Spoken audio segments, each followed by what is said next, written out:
Hi everyone, it's Nandi. Welcome back to Vibrant Authentic Living. So today we're going to be talking about the sarsaparilla root. Alright, so here's a good look at it. This is a nice bundle. So I got this bundle at the Greater Portmore Market. And actually I had not gone in search of sarsaparilla. I was just at the market looking around, and I saw this vendor with two big bundles of sarsaparilla, and he said that someone had specially ordered one, and he decided to bring two. So I said, okay, I'm going to take the other one off your hands, right? And he allowed me to have it. So usually you would not get, if you go to the herbal store, you would definitely not get this much. As a matter of fact, the amount that I got was twice this much, but I made some sarsaparilla tea with half the bundle, and this is what I have left. Alright, so we're going to talk about the sarsaparilla. Not to be confused with sassafras, which is a totally different root, and not to be confused with Indian sarsaparilla, right? So this is a very common root, and it is used in making root tonics, or just to boil to make sarsaparilla tea. It's also very common in beverages that are sold on the market or used to flavor lots of different types of beverages.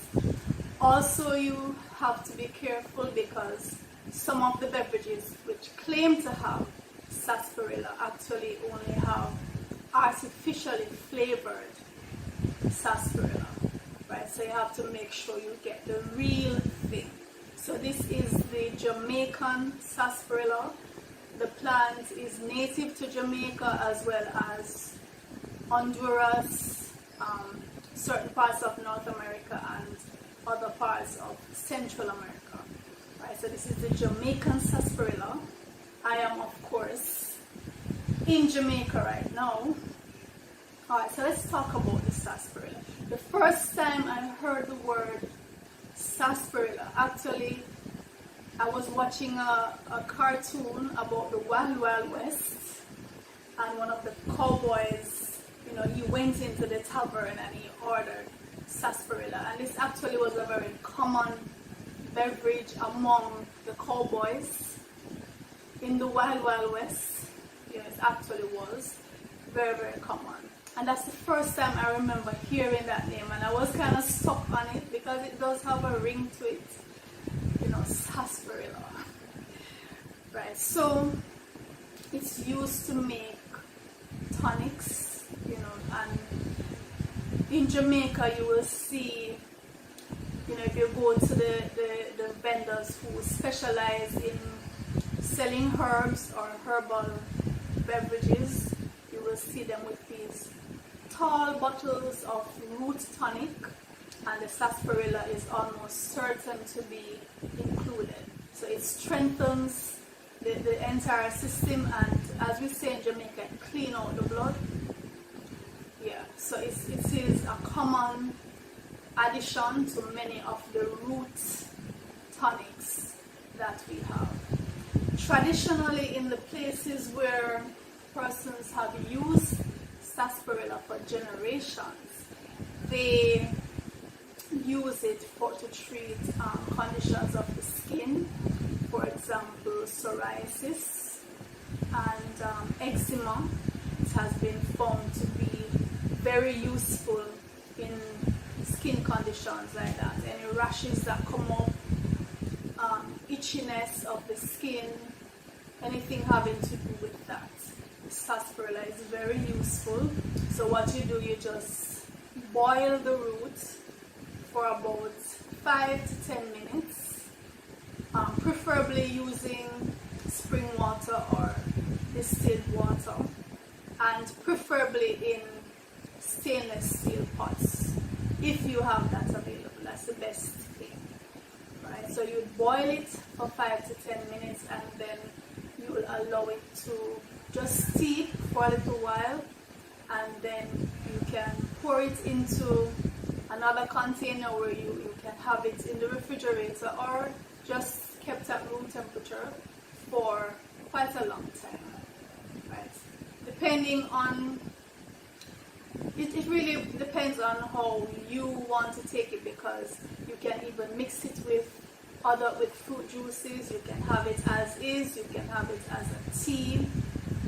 Some persons like to sweeten with honey. I definitely don't use, when I'm taking my teas, I don't add any sugar or honey or anything. I might combine the teas with my fruit juices, so that I might do, but it's all left up to you.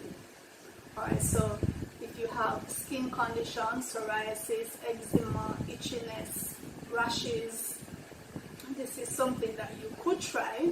Traditionally, it has been used for that, and as far as my research goes, there are no known side effects to taking sarsaparilla. It is considered safe. Of course, you don't overdo anything. So I would say if you want to take it daily for a week, 2 weeks, depending on your condition, the severity of your condition, or several times a day, it all boils down to what your needs are and your personal choices. Alright, so we have that. The skin, used for the skin, is also used to treat, traditionally it has been used to treat rheumatoid arthritis, kidney disease, because it acts as a diuretic. It increases the production of urine, it lets the kidneys filter, and thereby reducing conditions such as edema, the buildup of water in the tissues and the spaces between the cells, right? So to reduce the fluid retention that leads to edema, you can use the sarsaparilla. It's a very strong diuretic. Also, sarsaparilla has been used to increase sweating, which again helps to eliminate waste from the body.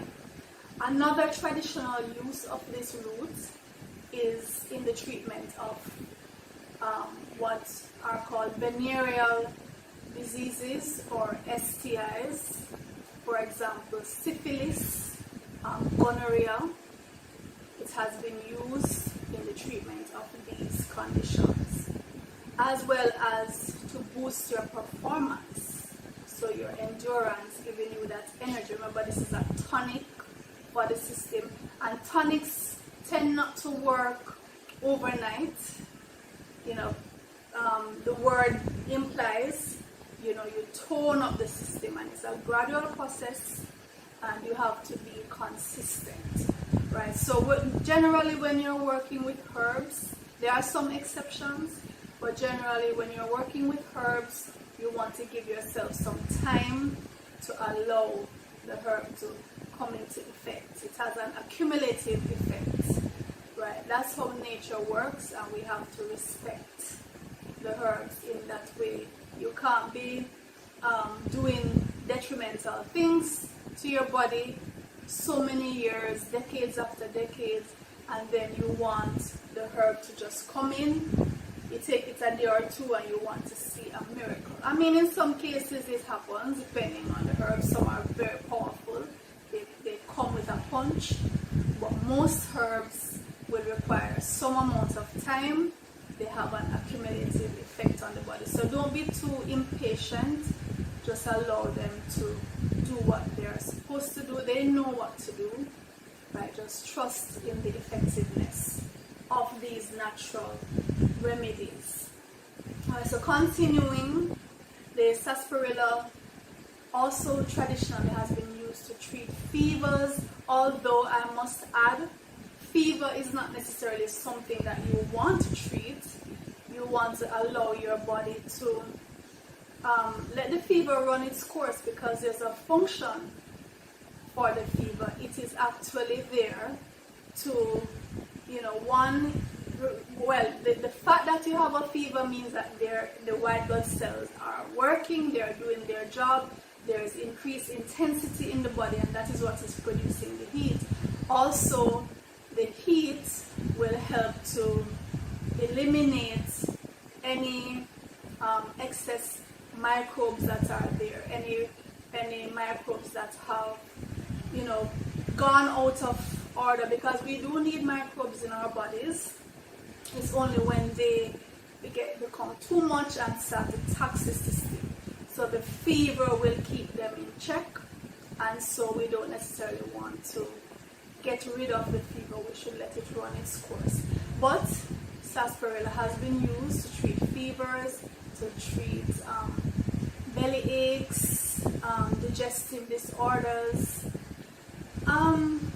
Other than the curative effects of the sarsaparilla, it is sometimes just used for the fact that it provides a very beautiful flavor to beverages, right? And this is what it is most commonly known for. Historically and even now, the flavor that it adds to the beverages. So you will find sarsaparilla added to many juices and drinks, canned, bottled drinks. So even just for that, you can try the sarsaparilla. It's also used even in some pharmaceuticals, again, to make them more palatable. Very popular root. So right now, when I'm finished, I'm going to boil this down. I generally don't like having to boil my herbs, even the roots, but the roots sometimes require that extra heat. I prefer to steep my herbs. I tend not to like anything too harsh on my natural products. But with the roots, I understand that sometimes you have to boil them in order to extract the constituents, right, that you need. So I'm going to boil this down for about 5 to 10 minutes, and then I'm going to allow it to steep. I think I'm also going to add some Medina herb to this, because I have some Medina. So I won't boil the Medina, I'm going to boil the roots and then add the Medina as I allow it to steep, and I'm going to be having that over the course of a few days. Alright, so that's it for the sarsaparilla. If you have it available, be sure to try it. It has a very unique flavor. You can have it on its own, or you can combine it. And tell me what you think. Just drop a comment and let me know if you try it. Tell me if you like it. And if you're using it for its curative properties that our ancestors have traditionally used it for, let me know if it works, what your experience is. Let me know all of that. So drop a comment. On Vibrant Authentic Living, we're all about the natural herbs and roots, and especially the fruits. We promote the eating of tons and tons of fruits, preferably ripened on the tree if possible, preferably organic. And when you have that experience of eating a mellow, naturally grown, tree-ripened fruit, it is just an exquisite experience. It's nectar from the gods. Alright, so until next time, until the next video, this is Nandi. Remember to subscribe if you have not yet subscribed, and share the video so others may benefit from the information. Drop your comments so I know how you feel about the video, how you feel about the herbs and fruits that we have featured. and just generally let me know what's happening. So this is Nandi. Take care.